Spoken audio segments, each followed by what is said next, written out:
Bonjour à tous. Alors aujourd'hui on va faire un comptage varroa par la méthode du lavage au sucre glace. Alors cette méthode consiste à compter des varrois phorétiques, c'est-à-dire qu'il y a des varrois qui sont fixés sur des abeilles. Donc les varrois se retrouvent durant une phase de leur vie fixés à des abeilles, généralement des jeunes ouvrières. Et ensuite, lorsqu'ils ont passé quelques jours, et en 7 jours de maturation sur ces ouvrières, les varrois vont pouvoir aller pondre dans les alvéoles, enfin du moins parasiter les alvéoles du couvain, donc pour y pondre et se reproduire. Donc ce qu'on détermine, c'est un seuil de varroa en dessous duquel on n'a pas de problème, le seuil critique, et puis au-dessus de ce seuil, on commence à voir apparition de signes et puis une baisse également de rendement, de production de miel par ruche. Donc pour savoir si on est près de ce seuil ou si on est dépassé, il faut mesurer le nombre de varrois sur un échantillon d'abeilles. Si on est en dessous... Hop. Voilà, donc là on a une ruche qui est bien peuplée. Donc une ruche qu'on a ajoutée la semaine dernière un cadre qui est entièrement bâti. Elles ont recommencé, un petit peu à bâtir à côté, donc il est temps de rajouter un nouveau cadre. Ce qu'on va faire aussi. Donc nos ouvrières, elles se trouvent où? Nos jeunes ouvrières, elles se trouvent surtout, exclusivement même, là où il y a du jeune couvain, là où on a besoin d'elles.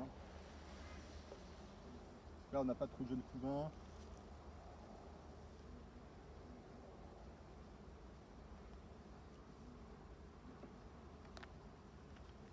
Ça vole un petit peu.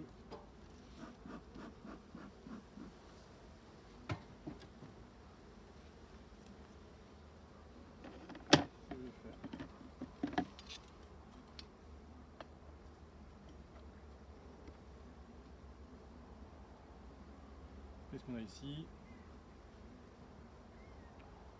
Ça, je vais pas les embêter. Ce serait pas mal quand même cette cadre parce que même s'il n'est pas achevé, il y a pas mal de pontes déjà dessus. J'ai enlevé ce petit morceau qui va nous gêner.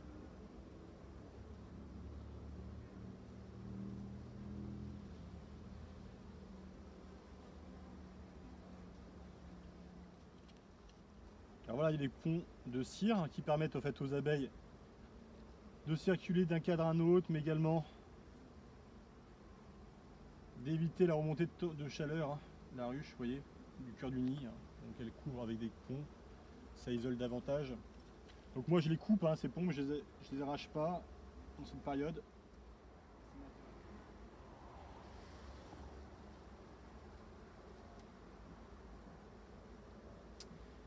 Ouais, beaucoup de couvains fermés.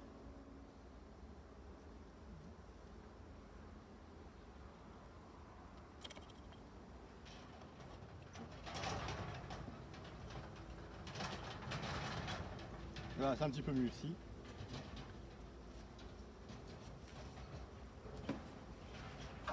Allez, on va se le sortir, on se le met à côté. Juste là, de manière à pouvoir ensuite préparer le matériel. Okay. Je vais aussi en profiter pour mettre notre nouveau cadre avec une amorce de cire. Voilà, comme ça elles vont pouvoir se mettre à construire, parce qu'en ce moment elles ont vraiment envie, ça va très vite. Un petit peu de... Ok.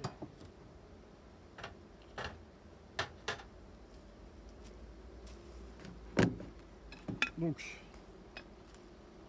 on va faire un petit peu de place.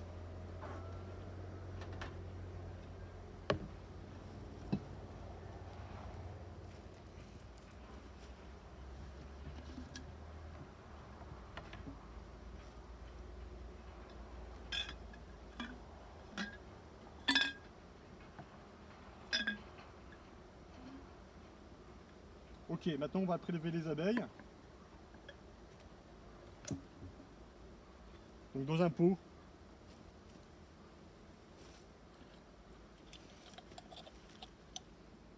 Qui est gradué, hein, j'ai mis une marque en fait.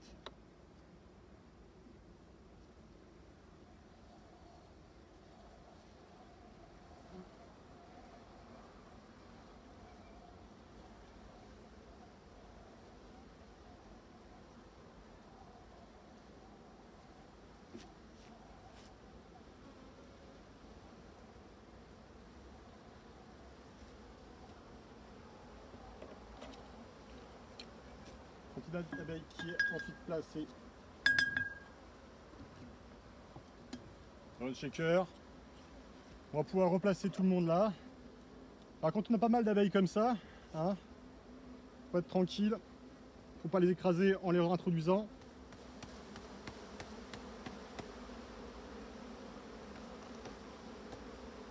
Voilà.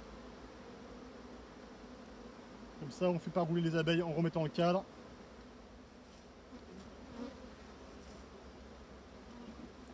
On peut se remettre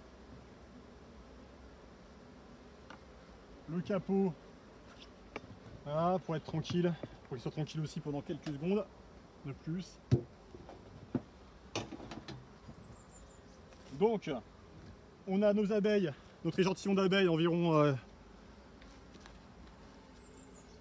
300 abeilles.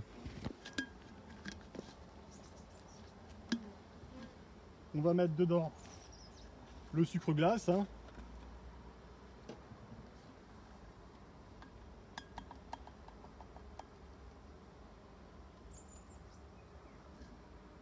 Donc j'ai pesé à peu près 20 grammes de sucre glace. Bon après c'est pas, la précision n'est pas là, hein. La précision c'est davantage dans le nombre des abeilles. Tiens, on va reposer ça là.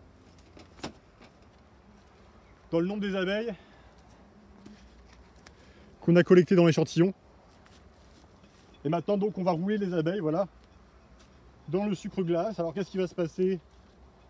C'est qu'en fait vos varrois qui sont fixés aux abeilles grâce à leur ventouse, bah, vont être décrochés. Pourquoi? Parce que les particules très fines du sucre glace vont se mettre sur les ventouses.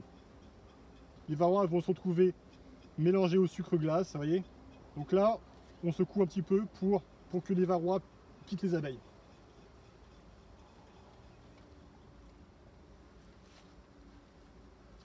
Ok, donc ce pot ensuite, hein, vous voyez, il est percé.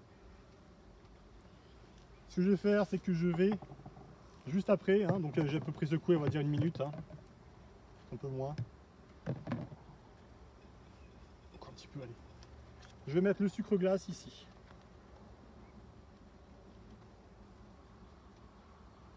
Donc le sucre glace va se passer par les petits trous et on garde, vous voyez, les abeilles à l'intérieur.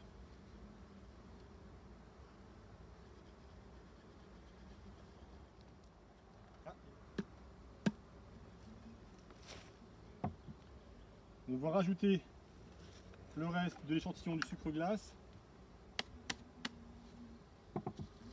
Hein, généralement, ce qui est demandé, c'est de le faire en 2 temps.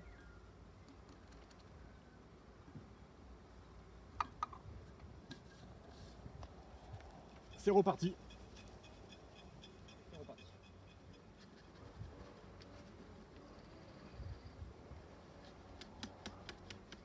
Alors c'est quand même important de ne pas mettre trop de butineuses à l'intérieur parce que les butineuses sont pleines de nectar et pendant le mélange, elles peuvent régurgiter le nectar et donc ça peut faire des petits grumeaux, voilà, de sucre glace.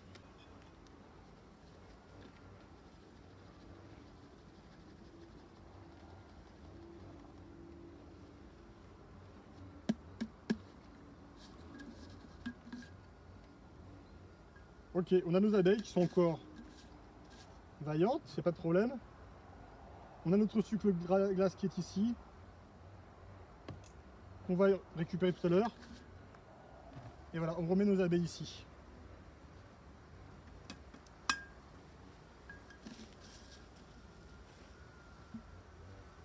Donc c'est une méthode qui peut paraître violente. C'est sûr que ça stresse, hein, ça perturbe la colonie, on le voit bien. Mais en tout cas, ça ne sacrifie pas les abeilles, hein. Il y a d'autres méthodes, une autre méthode qui s'appelle le lavage à l'alcool par exemple, qui donne une précision peut-être un peu plus grande, qui est plus rapide aussi, mais qui tue toutes les abeilles. Donc voilà, c'est pas le but, hein, en apiculture de loisirs.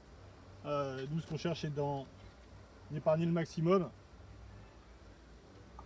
Là, nos abeilles, elles sont donc dans le nourrisseur.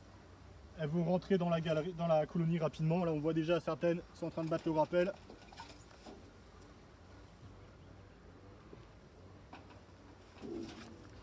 Voilà, donc ce qu'on va faire maintenant, on a une abeille dedans, hop, à retirer.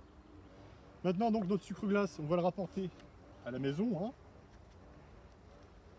Et on va le mélanger avec on va mettre un petit peu d'eau pour faire dissoudre le sucre et rendre comme ça visible tous les varrois. Ensuite, donc, on fera une conversion pour déterminer le nombre de varrois phorétiques par échantillon d'une centaine d'abeilles. Voilà, donc là, on a un échantillon de 300 abeilles. On va diviser le nombre de varrois trouvés donc dans notre sucre glace par 3. Et ensuite, donc, on va comparer ce résultat avec une abaque qui va nous dire si on est au-dessus ou en dessous du seuil. Parce qu'en fonction de la période de l'année, hein, de la quantité de couvain notamment, bien entendu, le nombre de varrois trouvés, le nombre de varrois phorétiques ne représentera pas la réalité. Voilà. Donc par exemple, actuellement, on a beaucoup de couvains fermés. On peut être sûr que la plupart des varrois présents dans la colonie se trouvent sous couvain en train de reproduire. Environ, on pense qu'on a 80% de varrois dans le couvain et 20% qui sont phorétiques. Ok, ben j'espère que cette vidéo vous aura intéressé et je vous souhaite une bonne journée.